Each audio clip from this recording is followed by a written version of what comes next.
وہ ہرس والا دل بدل دے، میرا غفلت میں ڈوبا دل بدل دے۔ بسم اللہ الرحمن الرحیم، الحمد للہ وکفی وسلام علی عبادہ الذین اصطفی، اما بعد، اعوذ باللہ من الشیطان الرجیم، بسم اللہ الرحمن الرحیم، وذکر فإن الذکرى تنفع المؤمنین۔ سبحان ربک رب العزة عما یصفون وسلام علی المرسلین والحمد للہ رب العالمین۔ اللہم صل علی سیدنا محمد وعلی آل سیدنا محمد وبارک وسلم۔ اللہم صل علی سیدنا محمد وعلی آل سیدنا محمد وبارک وسلم۔ اللہم صل علی سیدنا محمد وعلی آل سیدنا محمد وبارک وسلم۔ ماہ رمضان مبارک کی 11 تاریخ ہے، سن 1441 ہجری ہے۔ مئی مہینے کی 5 تاریخ ہے، سن 2020 ہے۔ لاک ڈاؤن کا زمانہ ہے اور کرونا وائرس کی وبا ہے۔ اللہ تعالیٰ سے دعا ہے کہ اللہ تعالیٰ اس وبا سے انسانوں کی حفاظت فرمائے اور انسانوں کو اپنے رب کو پہچاننے کی توفیق عطا فرمائے۔ اسلام کی بنیاد گویا 5 بنیادی شعبے ہیں: عقائد، عبادات، معاملات، معاشرت اور اخلاق۔ ان کے ارد گرد اسلامی تعلیمات ہیں، لہٰذا ان 5 شعبوں کو اچھی طرح سے سمجھنا اور ان کو سیکھنا اور ان پر عمل کرنا مومن کے لیے انتہائی ضروری ہے۔ جس اعتبار سے بھی اس کو ناواقفیت ہوگی، اسی اعتبار سے اس کو نقصان اٹھانا پڑے گا۔ تو ہمارے عقائد بھی اچھے ہوں، عبادات کے بھی ہم پابند ہوں، معاملات بھی ہمارے صاف ستھرے ہوں، معاشرت بھی ہماری بہت اچھی ہو، اور ہمارا باطن، ہمارے اخلاق بھی بہت اچھے ہوں۔ ابھی معاشرت کیا ہے؟ یعنی آپس میں جو رہن سہن، آپس کا جو بیہیو اور برتاؤ ہے، اور رہن سہن میں ایک دوسرے کے جو حقوق ہمارے اوپر عائد ہوتے ہیں کہ ہماری ذات سے کسی کو تکلیف نہ پہنچے اور ہم کسی کی ذات سے تکلیف نہ سہیں، تو آدمی ایسے صاف ستھرے معاشرے میں رہے کہ ہم آپس کا جو برتاؤ ہے وہ ایسا کریں کہ دوسرے کی عزت نفس کا بھی خیال رکھیں اور دوسرے کی تکلیف کا بھی خیال رکھیں، اس کی ضرورت کا بھی خیال رکھیں۔ اب اسی رہن سہن میں ہم کسی کے ہاں کھانا کھائیں تو کس طرح کھائیں، کسی کو کھلائیں تو کس طرح کھلائیں، مہمان بنیں تو کیسے بنیں، ان سب باتوں پر جو ہے گفتگو پچھلی مجلسوں میں ہوئی ہے۔ اور 2-3 مجلسوں سے ہم جب سفر کریں تو سفر میں کس طرح رہیں کہ ہم خود بھی تکلیف نہ اٹھائیں اور ہماری ذات سے کسی کو تکلیف نہ ہو۔ تو اس سے متعلق اپنی ذاتی گاڑی میں سفر کریں تو کیسے سفر کریں، اس کی بات چلی۔ پھر ٹرین میں سفر کریں تو کیسے سفر کریں۔ آج جو ہے کیونکہ سفر کا ایک ذریعہ ہوائی جہاز بھی ہے، اگرچہ سارے کے سارے سفر کے ذریعے اس وقت بند ہیں، بڑی عجیب سی بات ہے، لاک ڈاؤن ہے، لیکن بہرحال اللہ پاک نے ایک نہ ایک دن تو انشاءاللہ اللہ پاک کھولیں گے اور انسانوں کو نعمتوں کا احساس ہوگا، نعمتوں کی قدر ہوگی اور اپنے گناہوں پر معافی مانگنے کا جذبہ اور احساس پیدا ہوگا۔ اس لیے ہوائی جہاز کا سفر کیسے کریں، اس سے متعلق چند بہت اہم باتیں ہیں، ان کو ذرا سمجھ لیں۔ سب سے پہلے یہ سمجھ لیں کہ ایک جہاز تو وہ ہوتا ہے جو اپنے ملک سے دوسرے ملک لے جاتا ہے، اس کو انٹرنیشنل فلائٹ کہتے ہیں، اور ایک جہاز وہ ہوتا ہے جو ملک کے اندر ایک جگہ سے دوسری جگہ پہنچاتا ہے، اس کو ڈومیسٹک فلائٹ کہتے ہیں، اس کو خانگی پرواز بھی کہتے ہیں۔ سب سے پہلے کسی بھی جہاز میں آپ کو جب سفر کرنا ہو تو اس کمپنی کا ٹکٹ آپ کو خریدنا ہوتا ہے۔ ٹکٹ خریدنے کے لیے جیسے ریلوے اسٹیشن پر جاتے ہیں اس طرح سے ایئرپورٹ پر جانے کی ضرورت نہیں ہے، بلکہ ہر شہر کے اندر، بڑے بڑے شہروں کے اندر ٹریول ایجنٹ ہوتے ہیں، اور وہ کسی بھی ایئر لائن کا آپ اس کو پیسے پے کریں تو وہ آپ کو ٹکٹ ایشو کر دیتے ہیں۔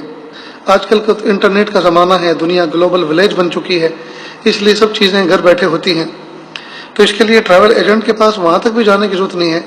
اگر آپ تھوڑی سی بھی سدھ بودھ سمجھ بوجھ رکھتے ہیں اور بینک کا اکاؤنٹ رکھتے ہیں، آپ اس میں پیسے بھی ہیں، تو آپ اپنے گھر بیٹھے اپنے فون کے ذریعے، لیپ ٹاپ کے ذریعے سے آپ کسی بھی ایئر لائنس کی کمپنی پر کی ویب سائٹ پر جا کر اپنا ٹکٹ خرید سکتے ہیں، اور اس کی جو PDF فائل ملتی ہے اس کی آپ پرنٹ نکال لیں۔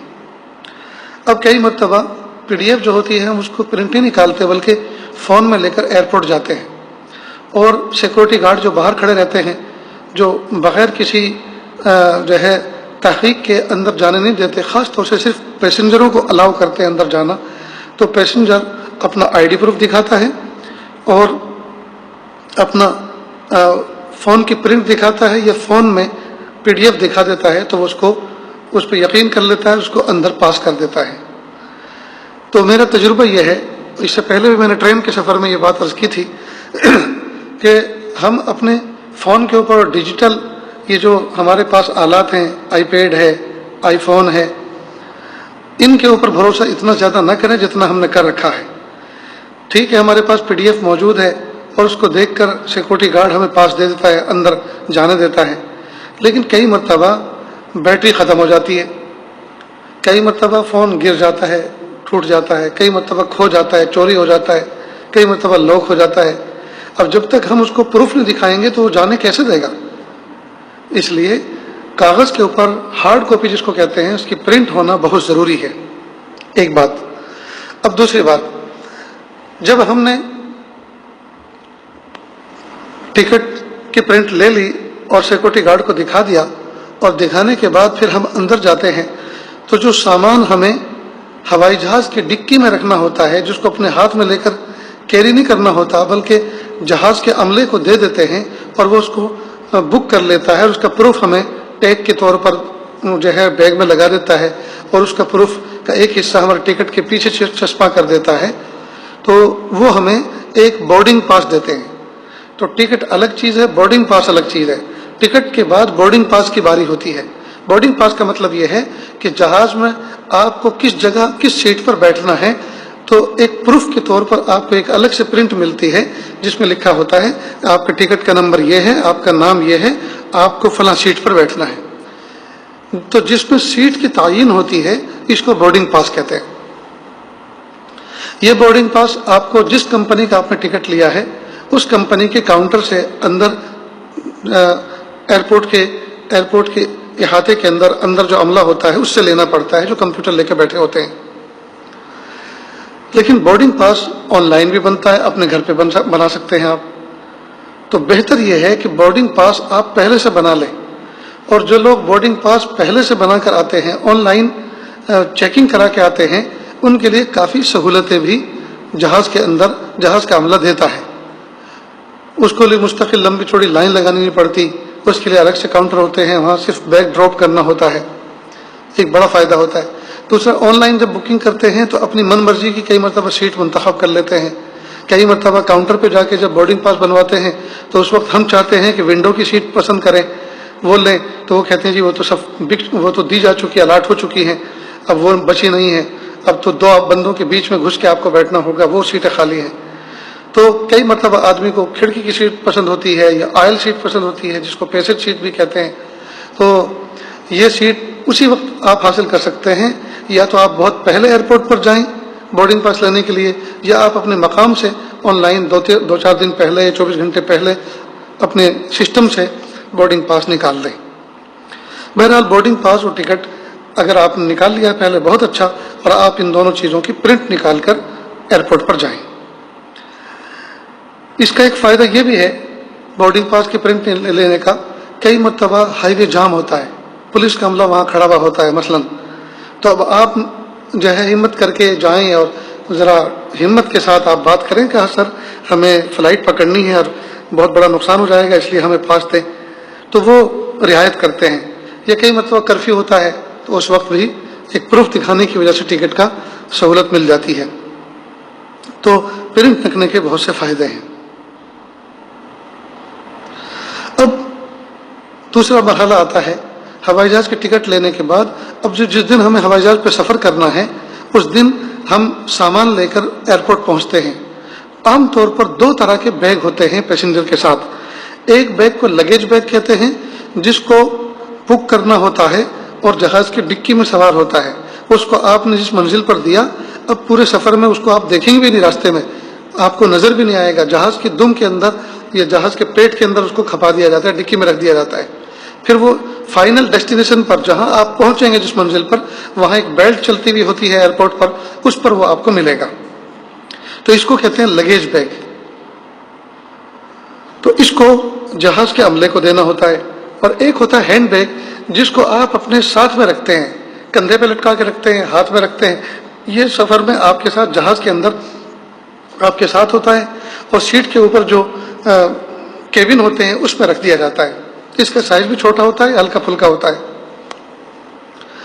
اس لیے دونوں بیگ میں جب سامان رکھیں گے تو ایک بات کا خاص دھیان رکھنا ہوگا، کوئی قیمتی چیز، خاص طور سے کیش یعنی نقدی رقم یا سونے چاندی کے زیورات یا کوئی اور بہت زیادہ قیمتی چیز، آپ اگر لگیج بیگ کے اندر جس کو جہاز کے عملے کو دینا ہوتا ہے اس میں ہرگز نہ رکھیں. اگر اس میں آپ نے رکھ دیا تو یاد رکھنا بڑے اخلاص کے ساتھ چوری ہو جائے گی. عام طور پر کیش ہے، نقدی ہے، اس قسم کی چیزیں چوری ہو جاتی ہیں اور اس کی کمپلین بھی آپ نہیں کر سکتے. لہذا بہتر یہ ہے کہ آپ کیش کو اور زیورات وغیرہ کو اپنے ہینڈ بیگ میں رکھیں. نیز ہینڈ بیگ میں کچھ چیزیں نہیں رکھ سکتے. وہ کیا ہیں؟ مثلا آپ اس کے اندر کوئی دھاردار چیز نہیں لے جا سکتے. پوری دنیا کا ڈومیسٹک اور انٹرنیشنل یہ قانون اور ضابطہ بن چکا ہے کہ آپ کوئی بھی دھاردار چیز جس سے کسی انسان کو تکلیف پہنچ جائے وہ آپ اپنے ساتھ ہینڈ بیگ میں یا اپنی جیب میں لے کے سفر جہاز کے اندر نہیں کر سکتے. تو اس کو آپ کو لگیج بیگ میں ڈالنا ہوگا، لگیج بیگ میں ڈالنا ہوگا. لہذا کوئی بھی دھاردار چیز، ناخن تراش ہے، قینچی ہے، اس طرح ہے، چاقو ہے، اسی طرح کوئی ایسی چیز جو لکوڈ ہو اور وہ 100 ml سے زیادہ ہو اس کو بھی الاؤ نہیں کرتے.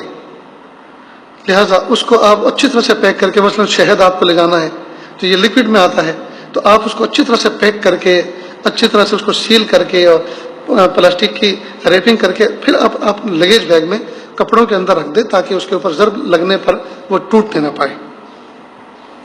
تو کچھ چیزیں لگیج بیگ میں نہیں رکھ سکتے اور کچھ چیزیں جو ہے ہینڈ بیگ میں نہیں لے جا سکتے. بس ہینڈ بیگ میں نہ لے جانے کا ایک اصول یاد رکھیں، کوئی بھی وہ چیز جس کے ذریعے سے آپ کسی دوسرے کو تکلیف دے سکتے ہیں وہ چیز آپ ہینڈ بیگ میں جیب کے اندر یا ہینڈ بیگ کے اندر رکھ کر جہاز کے اندر سفر نہیں کر سکتے. اس کا خاص خیال رکھیں. کئی مرتبہ آدمی حجامت پاؤچ ہوتا ہے، اس کے اندر ریزر مشین ہوتی ہے، اس کے اندر اور جو ہے دھاردار چیزیں ہوتی ہیں، قینچی ہے، نائف ہے، تو اس قسم کی چیزوں کو وہ الاؤ نہیں کرتے. تو کئی مرتبہ وہ اس کو وہیں پھینک دیتے ہیں یا وہ کہتے ہیں کہ لگیج بیگ میں ڈالو. اب لگیج بیگ تو وہ آگے جا چکا ہوتا ہے، لہٰذا اب اس میں بھی نہیں رکھ سکتے. تو کئی مرتبہ یہ چیز کسی ملک سے آدمی نے منگوائی ہے، اپنے ذوق کی، پسند کی چیزیں، ضرورت کی چیزیں، پتہ نہیں کہاں کہاں سے آدمی کیسے کیسے خریدتا ہے، اور اس کو جب اپنی آنکھوں کے سامنے ڈسٹ بین میں ڈالا جاتا ہے تو بڑی تکلیف ہوتی ہے. اس کا خاص خیال رکھیں. اب جب آپ نے اپنا بیگ، لگیج بیگ عملے کو دے دیا اور اس نے اس کے اوپر ایک ٹیگ لگا دیا علامتی، اور اس کی ایک پرچی آپ کی جو ہے اس پہ ٹکٹ پہ چپکا دی، اس کی حفاظت کریں. کئی مرتبہ جس منزل پہ آپ پہنچ رہے ہیں وہاں بیگ نہیں پہنچتا، اب آپ کو رپورٹنگ کرانی ہوتی ہے، یہ کہنا ہوتا ہے کہ بھائی میرا بیگ کیوں نہیں آیا. تو وہ جہاز کا عملہ جس کمپنی سے آپ نے سفر کیا ہے وہ پوچھتے ہیں کیسا بیگ تھا، کیا پروف ہے. تو آپ ٹیگ اپنا دیں گے تو وہ اس کے ذریعے سے اپنے سسٹم پر چیک کرے گا، تو وہاں پتہ چل جائے گا کہ وہ سوار ہوا یا نہیں ہوا، جہاز میں رکھا گیا نہیں ہوا، یا بائی مسٹیک کسی دوسرے جہاز میں تو نہیں چلا گیا. اور یہ کہ اس عملے کی ذمہ داری ہوتی ہے آپ تک اس تک پہنچانے کی. تو وہ آپ کو ایک فون نمبر دیں گے، کانٹیکٹ نمبر دیں گے اور آپ کا ایڈریس لیں گے، اور وہ آپ کے مقام تک پہنچانے کے مجاز ہوتے ہیں. ان کو جو ہے اس بات کا ذمہ ہوتے ہیں ان کا کہ وہ آپ کا لگیج، آپ کا سامان آپ کے منزل تک پہنچائیں. لہذا اس ٹیگ کی حفاظت کریں. اب آپ ساری تفتیش کے مرحلوں سے گزرتے ہوئے فائنل ایگزٹ گیٹ پر پہنچیں گے. جہاز یا تو آ چکا ہوگا یا لگنے والا ہوگا، پھر اعلان ہوگا، آپ اپنے بورڈنگ پاس کو لے کر آگے چلیں گے. آپ کا بورڈنگ پاس چیک کر کر آپ کو جہاز میں بٹھا دیا جائے گا. اب کچھ جہازوں کے اندر جب جہاز چلنے لگتا ہے، فضا میں بلند ہو جاتا ہے، تو کھانے پینے کی چیزیں دی جاتی ہیں. تو کچھ جہازوں کے ٹکٹ تو کچھ مہنگے ہوتے ہیں، اور اس مہنگا ٹکٹ میں کھانے کا حساب بھی آ جاتا ہے، اس میں کچھ پے کرنا نہیں پڑتا. جو کچھ کھانا آپ کو ملے آپ اس کو لیجیے، استعمال کریں، اس لیے کہ آپ نے اس کا پہلے سے پیسہ دے دیا ہے ٹکٹ خرید کے وقت. لیکن کچھ جہازوں کے اندر یہ ہوتا ہے کہ ٹکٹ سستے ہوتے ہیں اس میں بھی کھانا ملتا ہے، کھانے کی چیزیں، ناشتے کی چیزیں، لیکن ان کو پیسہ دے کر خریدنا پڑتا ہے، تو وہ کافی مہنگا بھی ہوتا ہے، اور دوسرا بات یہ کہ وہ ہمارے ذوق کا، مزاج کا کبھی ہوتا بھی نہیں۔ اس لیے کوئی یہ نہ سمجھے کہ ہمیشہ جہاز کے اندر جو کھانا آتا ہے وہ فری آف چارج ہوتا ہے، نہیں، وہ آپ کی کمپنی اور آپ کے ٹکٹ پہ ڈیپینڈ کرتا ہے کہ کس طرح کا ٹکٹ اور کس طرح کے جہاز میں آپ نے بک کیا ہے۔ میں ایسے جہازوں کو بخیل ایئر لائنز کہتا ہوں۔ خیر، تو آپ یہ چیک کر لیں کہ اس میں کھانا ملے گا، انکلوڈ ہے ٹکٹ میں، یا الگ سے خریدنا پڑے گا۔ اگر الگ سے خریدنے والا چاہے معاملہ ہو تو بہتر یہ ہے کہ آپ اپنے گھر سے کھانا لے کر جائیں، کچھ ناشتے کا سامان گھر سے لے کر جائیں، یا ایئرپورٹ کے قریب میں باہر کوئی اچھا سا ہوٹل ہو تو آپ وہاں سے پیک کرا لیں، پارسل لے لیں۔ خاص طور سے جو ہے بھجیے، سموسے، جلیبی، یہ نمکین، اس قسم کی چیزیں، کیونکہ 1-2 گھنٹے کا سفر ہوتا ہے، اور عام طور پر کئی مرتبہ ایسا ہوتا ہے کھانا کھا کے چلتے ہیں اور آگے جا کے کھانا ہوتا ہے، تو صرف ناشتے واشتے کی ضرورت ہوتی ہے، دل لگے کی چیزوں کی، تو پھر ایسی چیزیں باہر سے لے کر جائیں، اور اگر کھانا ہی لینا ہے تو پھر گھر سے لے کر جائیں۔ لیکن کھانا لینے میں اس بات کا خیال رکھیں، ایک تو کوئی شوربے والی آئٹم نہ لے کر جائیں، شوربے والی چیز، اس لیے کہ اس کا سنبھالنا بڑا مشکل ہوگا، یہ بیگ بھی خراب کرے گا، کپڑے بھی خراب کرے گا، سفر کا مزہ بھی کرکرا کرے گا۔ اس لیے ڈرائی چیزیں ہونی چاہیے، خشک چیزیں، مثلا قیمہ ہے، بنا ہوا قیمہ ہے، یا اسی طرح سے کچھ سکا ہوا کوئی چیز ہیں، بہرحال خشک سبزی، اس قسم کی چیز آپ لیں۔ لیکن اس کا خاص خیال رکھیں، آپ گوشت اگر کھانے کے شوقین ہیں اور آپ جو ہے پکے مومن ہیں، گوشت کھائے بغیر، شیر کی خوراک کے بغیر آپ کو چین نہیں پڑتی، تو بہتر یہ ہے کہ آپ بون لیس گوشت لیں، یعنی اس میں ہڈی کے اجزاء نہ ہوں، اور چھوٹی چھوٹی بوٹی ہوں، تاکہ اگر اٹھائیں آپ تو یا تو انگلیوں میں ہو، یا تو انگلیوں سے اٹھائیں یا منہ کے اندر ہو، بیچ میں کسی کو نظر ہی نہ آئے، ایک بات۔ دوسرا یہ کہ گوشت کی چھوٹی چھوٹی بوٹی ہو اور وہ اچھا خاصا گلا ہوا ہو، ایسا نہ ہو کہ آپ اچھی خاصی کھینچ تان کر رہے ہوں اور کئی مرتبہ آپ کھینچتے کھینچتے وہ آپ کے ہاتھوں میں سے چھٹک کر پڑوس کی گود میں جا کے گرے تو پھر شرمندگی اٹھانی پڑے۔ کئی مرتبہ لوگ ہڈی والا گوشت لے کے جاتے ہیں اور خوب زور زور سے چوستے ہیں، تو صحیح دیکھے ہم جس ملک میں رہتے ہیں دوسرے مذاہب کے لوگ بھی ہیں، وہ اس کو کھانا پسند نہیں کرتے اور کسی کو کھاتے ہوئے دیکھنا بھی پسند نہیں کرتے۔ یہ الگ بات ہے کہ چھپ چھپ کے چاہے ہم سے زیادہ کھاتے ہوں، لیکن بہرحال ہمیں کسی کے جذبات سے کھیلنے کا اسلام نے اجازت نہیں دی، اس کا حق نہیں دیا۔ ہمیں چاہیے کہ ہم دوسرے کے جذبات کی پوری رعایت رکھیں، تو اس کا خاص خیال رکھیں۔ بہرحال کھانا اپنے گھر سے لے کر چلیں تو بہت اچھا، ناشتے کے سامان اپنے گھر سے لے کر چلیں تو بہت اچھا، پاکیزہ ہوتا ہے اور صاف ستھرا ہوتا ہے، سلیقے کا ہوتا ہے، اچھا بنا ہوا ہوتا ہے، اپنے ذائقے کا ہوتا ہے، بابرکت ہوتا ہے۔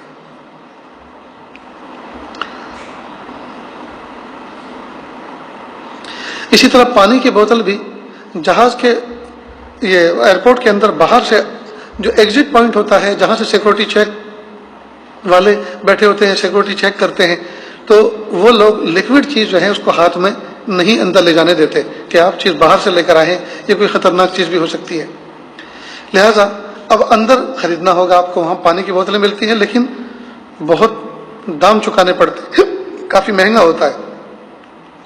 اس لیے بہتر یہ ہے سفر کی خوبصورت سی صاف ستھری بوتل آپ خالی لے لیں اپنے ساتھ میں، ہینڈ بیگ میں، اور جیسے آپ سیکورٹی گیٹ سے چیک ہو جائیں اور اندر چلے جائیں تو وہاں ڈرنکنگ واٹر کی ٹیب لگی ہوئی ہوتی ہے، نل لگے ہوتے ہیں، تو آپ وہاں اس جو ہے تھرمس ٹائپ جو بوتل ہوتی ہے یا اسی طرح سے وہ سلیقے کی جو بوتل آپ کے پاس ہے خالی، تو آپ اس میں بھر لیں اور اچھی طرح سے پانی پی بھی لیں اور کیری بھی کر لیں جہاز میں۔ اب جو ہے کوئی روکنے والا نہیں ہے کیونکہ آپ ایگزٹ پوائنٹ پہ پہنچ چکے ہیں، اب یہاں کوئی سیکورٹی نہیں ہے، یہاں سے آپ پانی اندر لے کے جا سکتے ہیں۔ بہرحال یہ چند باتیں جہاز کے سفر سے متعلق تھی، تو ان کو اچھی طرح سے ذہن میں رکھنا چاہیے۔ تو کئی مرتبہ آدمی پہلی مرتبہ سفر کرتا ہے تو اگر یہ باتیں پہلے سے معلوم ہو اور ذہن نشی ہوں تو بہت سارے نقصان سے بھی بچتا ہے اور تکلیف سے بھی جو ہے آزاد رہتا ہے، اور اگر پہلے سے معلوم نہ ہو تو خوب اچھا خاصا تماشا ہوتا ہے۔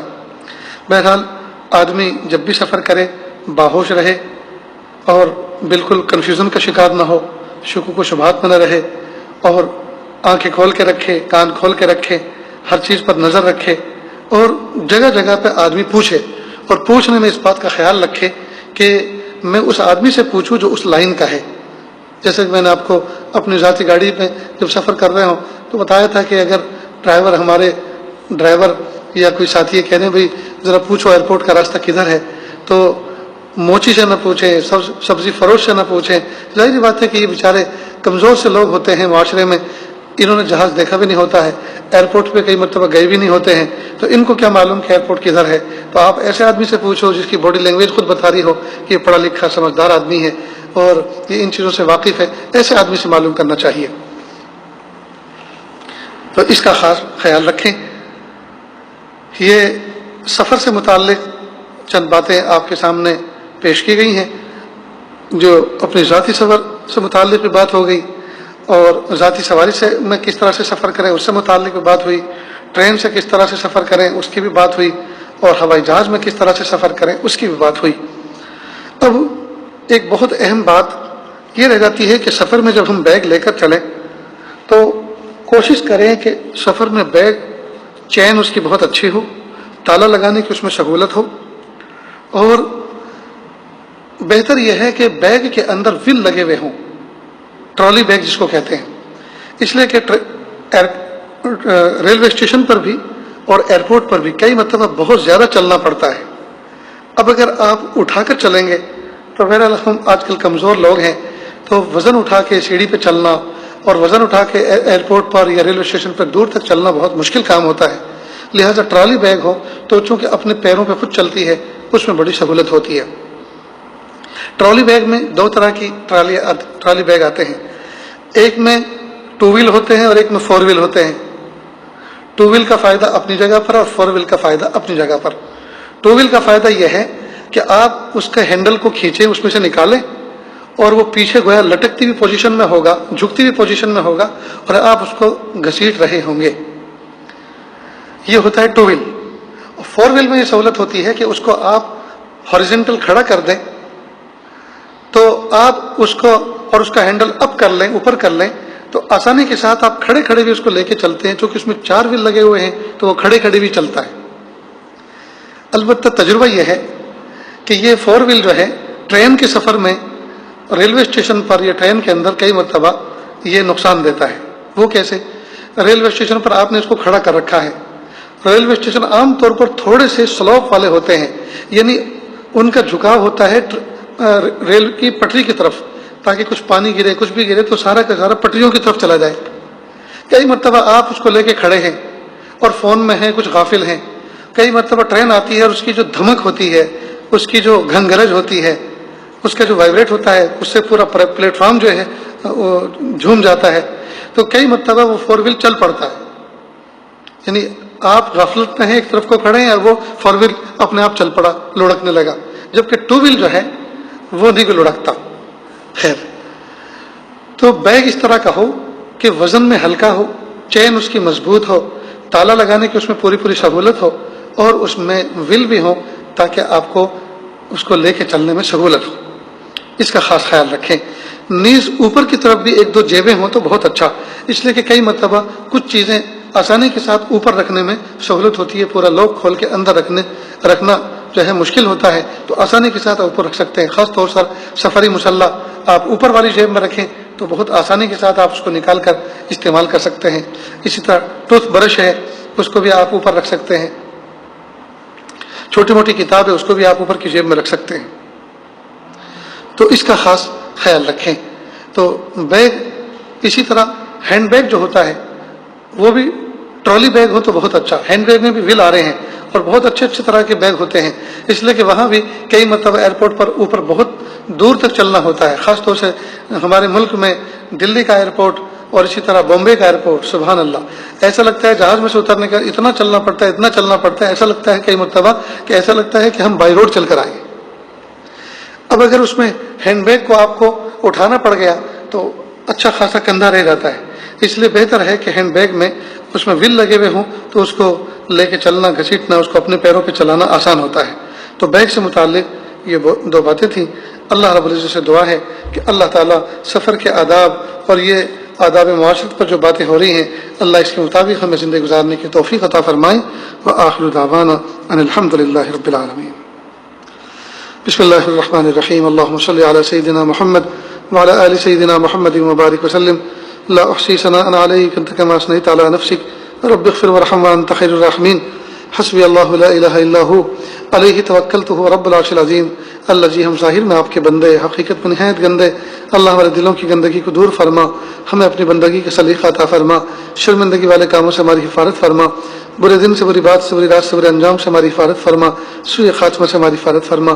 میرے پیارے اللہ، جو یہ آداب سفر بیان کیے گئے ہیں یہ اللہ ان کو سامنے رکھتے ہوئے ہمیں سفر کرنے کی توفیق عطا فرما، سفر کی لذت عطا فرما، سفر کی برکتیں عطا فرما، سفر کے حادثات سے ہماری حفاظت فرما۔